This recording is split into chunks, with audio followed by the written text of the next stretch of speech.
લોકસભા ચૂંટણીની જાહેરાત થયા બાદ એનડીએ અને વિપક્ષી ગઠબંધન એકબીજાની સામે આવી ગયા છે। તે વચ્ચે ભાજપના નેતા અને મધ્યપ્રદેશના ભૂતપૂર્વ મુખ્યમંત્રી શિવરાજસિંહ ચૌહાણે 2013થી લઈને અત્યાર સુધીના કોંગ્રેસના પરાજયના આંકડા બહાર પાડીને સનસનાટી ફેલાવી દીધી છે।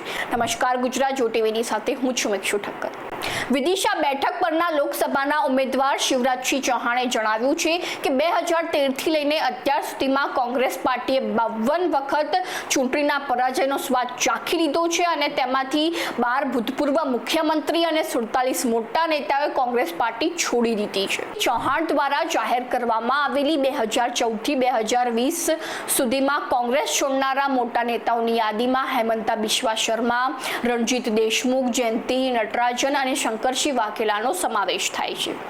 જ્યારે 2021માં કોંગ્રેસ છોડનારા મોટા નેતાઓમાં પીસી ચાકો, લલિતેશ ત્રિપાઠી અને પંકજ મલિકનો સમાવેશ થાય છે।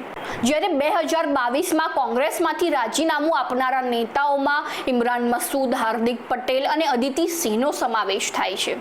તેમજ કોંગ્રેસ છોડનારા મુખ્ય પ્રધાનોમાં કિરણ કુમાર રેડ્ડી, પેમા ખાંડુ, અશોક ચૌહાણ અને ગુલાબ નબી આઝાદનો સમાવેશ થાય છે। તેમજ કોંગ્રેસે જે ચૂંટણીમાં પરાજયનો સામનો કરવો પડ્યો હતો તેમાં 2014 અને 2019ની લોકસભા ચૂંટણી, ત્યારબાદ 2017ની હિમાચલ પ્રદેશની વિધાનસભા ચૂંટણી અને 2013 અને 2023ની મધ્યપ્રદેશની વિધાનસભા ચૂંટણી અને ત્યારબાદ 2022ની પંજાબની વિધાનસભા ચૂંટણીનો સમાવેશ થાય છે। તો આવી જ નવી માહિતીને જાણવા માટે ફોલો કરો જો ટીવી મિક્ષુ ઠક્કર।